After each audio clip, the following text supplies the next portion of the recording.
예레미야 32장 16절부터 그리고 우리가 오늘 읽은 본문 바로 앞절인 25절에 보면은 예레미야의 슬프도소이다 라고 말하는 장면이 나옵니다. 그 장면은 무엇이냐면은 하나님께서 크신 능력으로 온 세상을 만드시고 또 편팔과 그분의 강한 손으로 그들의 민족을 애굽 땅에서 나오게 하였건만, 그러나 지금은 이스라엘 백성들이 멸망을 바로 앞두고 갈대아인들이 그들을 칼과 기근과 전염병으로 심판하려고 하는 그 상황에 있다. 그리고 하나님께서는 나에게 은으로 밭을 사게 하셨다, 이 말씀을 이야기를 하고 있습니다. 여기에 대한 예레미야의 슬픈 탄식에 대한 하나님의 응답이, 하나님의 말씀이 방금 읽은 본문 말씀입니다. 한마디로 우리가 읽은 이 본문 말씀에는 왜 이 예루살렘 성이 멸망할 수밖에 없으며 이스라엘과 유다가 심판을 당할 수밖에 없는가, 그것을 이야기해주고 있습니다. 여러분, 우리가 29절, 30절, 31절, 32절에 보면은 하나님의 경노, 노여움, 분, 이런 단어들이 계속해서 나온다라는 것을 볼 수가 있습니다. 즉, 하나님께서 이스라엘 백성들을 심판할 수밖에 없을 정도로 그분은 지금 노여움 가운데 있으며 이스라엘 백성들이 하나님을 경노하게 하였고 분을 일으켰다라고 이야기를 하고 있습니다. 하나님은 사랑의 하나님이죠. 그분은 자비와 긍휼의 하나님입니다. 그럼에도 불구하고 이 하나님께서 이스라엘을 심판할 수밖에 없을 정도로 그들의 그 죄에 대하여 하나님께서 마땅한 벌을 내리실 수밖에 없을 정도로 그들의 죄가 너무나 크고 하나님을 거역함이 심하다라고 이야기를 해주고 있습니다. 여러분, 우리는 사랑과 자비의 하나님이 우리에게 소망의 하나님이 돼야 합니다. 그분의 그 경노와 분을 일으켜서 우리가 심판을 받아서는 안 될 것이에요. 우리는 하나님께 기쁨이 되어야 합니다. 우리는 하나님께 즐거움이 되어야 합니다. 하나님은 우리의 외침 소리를 들으시고 하나님은 우리의 울부짖음을 들으시며 우리를 긍휼히 여기시는 그분의 얼굴빛을 우리에게 비추는 그런 하나님이 되어야 됩니다. 여러분, 우리 가운데 나를 바라보시는 그 하나님의 마음이, 그 하나님의 얼굴빛과 눈빛이 어떠할까 우리가 생각해 봐야 될 것입니다. 자, 그렇다면 오늘 29절부터 이스라엘 백성들이 그 지은 죄가 무엇인지, 하나님이 그들을 고발하시는 그 고발 내용이 무엇인지 생각해 보고자 합니다.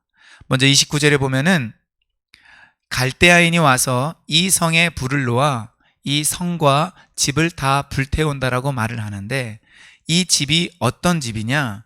그 집의 지붕에서 바알에게 분향을 하며 다른 신들에게 전제를 드린 그 집들이라고 말을 하고 있습니다. 즉, 그들이 그의 가정이 사는 그 집이 그냥 평범한 일상 가정이 아니라 지붕에서, 그리고 가정 내에서 하나님이 아닌 다른 헛된 것, 그 우상에게 전제를 드리고 그리고 섬기는, 분향하는 그런 곳이 되었다라는 것입니다. 더 이상 가치가 없는 곳이에요. 그래서 하나님께서는 그 집을 불태운다라고 말씀하십니다. 여러분, 우리가 살고 있는 집이든 내가 머무르는 공간이든 내가 자주 이용하는 어떤 곳이든 우리가 죄를 범하여 그곳을 더럽히면 하나님께서 그곳을 심판하십니다. 이스라엘 백성들에게 하나님께서는 가나안 땅을 주셨는데 이스라엘 백성들이 가나안 땅을 섬김으로 사실은 그 땅을 하나님 보시기에 더러운 땅으로 만들었다라고 하나님은 다른 곳에서 말씀하십니다. 우리는 우리가 머무르는 그 공간을 더러운 곳, 죄 짓는 곳, 다른 신을 섬기는 곳으로 만드는 곳이 아니라 하나님의 말씀과 임재가 머무르는 곳으로 만들어야 될 것입니다. 30절에 보면은 이스라엘 백성들이 그의 손으로 만든 것을 가지고 하나님을 경노하게 하였다라고 말씀하십니다. 10계명의 두 번째 계명을 어겼다고 말하는 것이에요. 첫 번째 계명은 나 외에 다른 신을 나에게 두지 말라, 내게 두지 말라라고 말씀하셨는데, 두 번째에서는 어떤 것의 형상을 본따서 만들지 말라.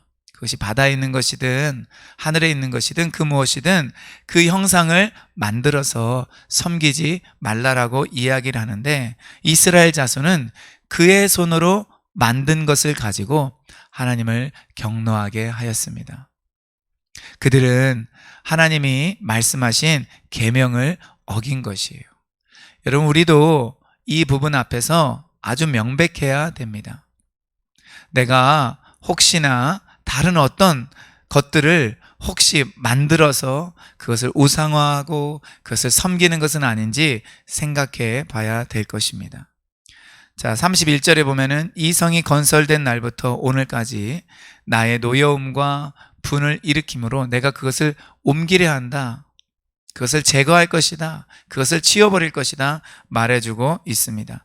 그러면서 32절에 이스라엘 자손과 유다 자손이 모두 악을 행하였는데 그 목록들을, 죄악을 행한 사람들의 목록들을 하나님께서는 구체적으로 말씀하고 계십니다. 그것이 바로 무엇이죠? 왕들, 고관들, 제사장들, 선지자들, 유다 사람들, 예루살렘 주민이라고 말합니다. 즉 이스라엘 백성들은 왕으로부터 시작하여 일반 모든 백성에 이르기까지 다 죄를 범하였습니다. 여기에는 남녀노소가 다 포함이 됩니다. 고위직에 있는 사람들이 거기에 들어갑니다. 그리고 놀라운 것은 제사장들과 선지자들도 거기에 포함이 됩니다. 예레미야서를 읽어보면은 하나님께서 선지자들을 고발하는 장면이 자주 나옵니다. 그 선지자들도 헛된 것을 예언한다. 나에게 계시를 받지 아니하고 예언한다. 나는 그들에게 말씀을 주지 않았는데도 불구하고 그들은 자기의 생각대로 예언하고, 왕들이 듣기에 좋기에 예언하고, 백성들이 듣기에 좋기에 예언한다. 그들은 한마디로 거짓 선지자다라고 이야기를 하는 것입니다. 여러분, 나라가 망하려면 어떠한 집단만 타락하는 것이 아니에요. 여러분, 나라가 멸망하고 그리고 사라지려면은 모든 국민들이, 그리고 통치자들이 멸망의 길로 가는 것입니다. 그리고 가장 중요한 것은 그 땅에 하나님을 마땅히 섬겨야 되는 사람들이 타락하는 것이에요.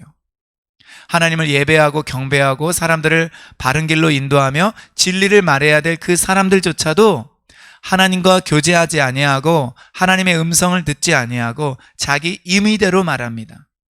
사람들이 듣기에 좋은 말을 합니다. 왕들이, 통치자들이 듣기에 좋은 말을 하는 거예요.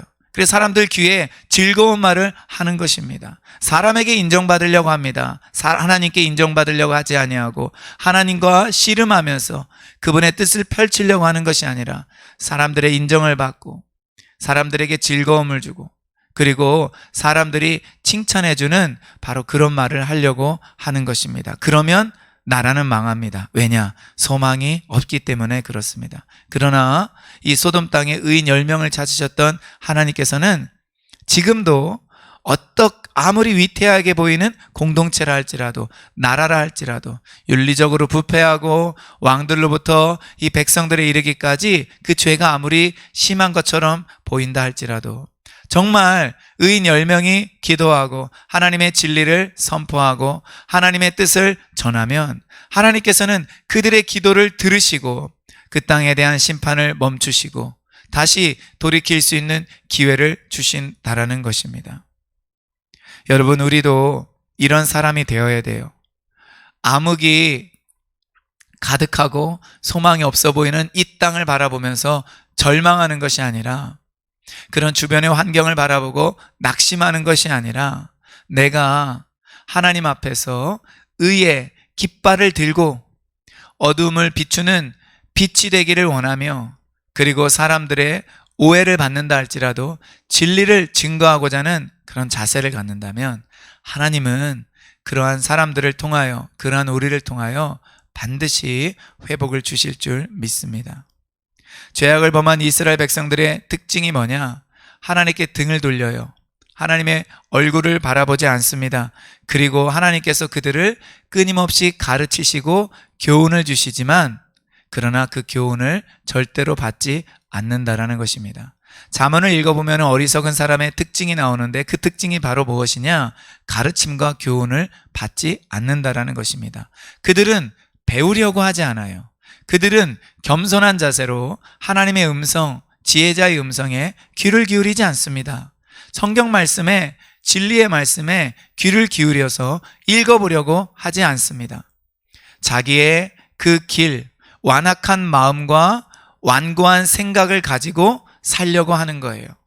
그러다 보니 그들에게 멸망이 찾아오는 것입니다. 여러분, 아무리 부족하고 어리석고 그리고 잘못된 상황 가운데 있다 할지라도 하나님은 그 사람이 죄악에서 돌이키기를 원하시기 때문에 마음의 자세만 바꾸어서 가르침을 받으려고 하고 하나님의 교훈을 받으려고 하고 그리고 하나님의 얼굴빛을 찾으면 그 사람에게는 회복이 일어납니다. 그러나 아무리 세상적으로 좋은 길로 가고 있다 할지라도 하나님 앞에서 마음이 완고하고 교만하고 그리고 배우려고 하지 않으면 결국은 무지한 자, 어리석은 자가 되고 멸망할 수밖에 없을 것입니다. 이런 맥락에서 우리는 우리를 좀 살펴봐야 돼요. 내가 지금 배우려고 하고 있는가? 여전히 하나님 앞에서 무릎 꿇고 겸손한 마음으로 다가가고 있는가? 나는 그분의 가르침을 소중하게 여기며 그분으로부터 오는 그 메시지를 정말 듣기 원하는가? 여러분, 그런 겸손함과 갈급함과 배우려는 태도가 늘 있기를 예수님의 이름으로 축원드립니다. 또한 이스라엘 백성들의 죄악이 뭐냐? 34절에 보면은 내 이름으로 일컫는 집에 자기들의 가증한 물건들을 세워서 그 집을 더럽게 하였다. 이것입니다. 내 이름으로 일컫는 집, 그게 바로 무엇이죠? 성전이에요. 성전을 더럽게 하였습니다. 솔로몬도 이 성전 마당에 그의 아내들이 섬겼던 온갖 이방신들을 갖다 놓았어요. 그래서 사실 하나님께서는 그것 때문에 경노하셔서 솔로몬 이후에 이스라엘 나라를 찢으셨습니다. 그래서 유다에 겨우 남유다에 2지파만 주신 것이에요. 이 하나님께서 예배를 받으시고 영광을 받으시는 이 성전에 이스라엘 백성들은 계속해서 가증한 물건들을 세워두고 더럽혔다라는 것입니다. 오늘날로 말하자면 이 교회 예배당 안에 다른 헛된 우상들을 갖다 놓고 이 교회 예배당 안에서 온갖 죄악을 저지른 것입니다. 그렇기 때문에 하나님의 집이 심판을 받을 수밖에 없습니다. 솔로몬이 아무리 화려하고 멋지게 그 기능을 잘 발휘할 수 있도록 만들어 놓은 성전이라 할지라도 죄악이 가득하고 하나님 보시기에 가증하면 거기에 있는 모든 물건들은 가증한 물건이 될 수밖에 없는 것입니다. 그 기능은 잃어버릴 수밖에 없는 거예요. 제사와 예배와 경건을 회복하지 않는 그러한 성전이라면 버려질 수밖에 없는 것입니다. 우리는 외형에 치중해서는 안 될 것이에요. 그냥 어떤 그 건물과 그리고 우리가 접하고 있는 그런 모든 것들의 이름, 그것이 중요한 것이 아니라 예전부터 해왔던 어떤 그 기능이 중요한 것이 아니라 현재 그것이 어떤 일을 하고 있느냐, 그것이 중요해요. 교회는 만민의 기도하는 집입니다. 교회는 마땅히 기도하는 곳이 되어야 될 것이에요. 교회는 마땅히 찬양하며 예배하는 곳이 되어야 합니다. 그리고 이 교회는 많은 사람들을 구원하고 많은 사람들을 회개케 하고 많은 사람들을 치유하며 그리고 세상과 열방을 향하여 다시 파송하는 곳이 되어야 합니다. 우리 영광의 교회가 저는 그런 교회가 되기를 정말로 꿈꾸며 소망하며 기도하고 있습니다. 자, 마지막이죠. 35절에 보면은 흰놈의 아들의 골짜기라고 나옵니다. 예루살렘 성 바로 옆에 이 골짜기가 2개 있었는데 그 중에 하나가 흰놈의 아들의 골짜기예요. 원래 이곳은 쓰레기를 태우는 곳이었는데 놀랍게 이 더러운 곳에서 바알의 가증한 그 산당을 건축하고 그리고 사람들의 아들과 딸들을 거기로 지나가게 하는 거예요. 그들을 죽이는 거예요. 그래서 몰렉, 암몬 족속들이 섬기는 그 신에게 바쳐 드리는 것입니다. 인신제사가 있는 거예요. 하나님 보시기에 얼마나 가증합니까? 우상을 섬기는 것도 가증하고 사람을 죽이는 것도, 자녀들을 죽이는 것도 가증한데 이 두 가지가 섞였어요. 게다가 불태워 죽입니다. 불태워서 이방신들에게 자녀들을 바치는 거예요. 하나님은 너무나 경노하셨어요. 그 성을, 그 나라를 멸망시킬 수밖에 없었던 것입니다. 말도 안 되는 그런 윤리적으로 잘못된 죄악들이 일어나고 있는 것입니다. 골로새서 말씀해 보면은 탐심은 우상숭배라고 말을 하고 있어요. 여러분, 인간 안에 있는 그 탐욕만큼 사실은 더럽고, 그리고 사람의 숭배의 대상이 되는 것이 없습니다. 자기 안에 있는 그 욕심, 사람은 그 욕심을 숭배하고 그 욕심을 따라가고 있습니다. 우리도 우리 속에 있는 이런 모든 가증한 것들 좀 버려야 되지 않을까 생각이 듭니다. 오늘 우리가 읽었던 하나님이 말씀하시고 지적하신 여러 죄의 목록들을 우리가 다시 한번 좀 살펴보면서 그것을 오늘의 상황에 맞게 우리가 적용해 봤으면 좋겠어요. 그리고 무엇보다도 앞서 방금 말씀드린 탐심은 우상숭배라고 하였으니 우리 가운데 있는 그 탐심, 그릇된 욕심, 하나님이 주신 그런 꿈과 비전이 아니라 나의 야망들, 내가 성취하고 이루고 싶고 더 많이 갖고 싶은 것들, 우리가 그런 것들을 하나님 발 앞에 내려놓아야 됩니다. 그것이 가득하고 내 안에 꽉 차 있는 이상 우리는 하나님의 기쁨이 될 수가 없어요. 우리는 하나님의 은총과 긍휼을 입기가 어렵습니다. 하나님 우리를 사랑하시기 때문에 반드시 그것을 우리에게서 제거하려고 하시고 그것을 목적으로 하기 때문에 징계와 벌을 우리 가운데 허락하셔서 우리로 하여금 돌이켜서 회개하게 하신다라는 것입니다. 오늘 여러 죄의 목록들을 바라보면서 주님, 난 하나님을 분노하게 하거나 하나님을 화나게 하거나 하나님을 슬프게 하는 자가 아니라 난 하나님께 기쁨이 되기 원합니다. 하나님, 나는 하나님께 정말로 즐거움이 되기를 원합니다. 저는 하나님을 웃게 만드는 자가 되고 싶습니다. 저는 하나님을 춤추게 만드는 자가 되고 싶습니다. 하나님이여, 내 모든 죄를 회개하고 하나님 앞에 나아가오니 나를 긍휼히 여겨서 용서하여 주시고 이 모든 죄악에서 내가 돌이키게 하여 주시옵소서. 그런 결단한 그 기혈단의 기도를 하나님 앞에 드릴 수 있는 저와 여러분들 되기를 예수님의 이름으로 축원합니다. 기도하겠습니다.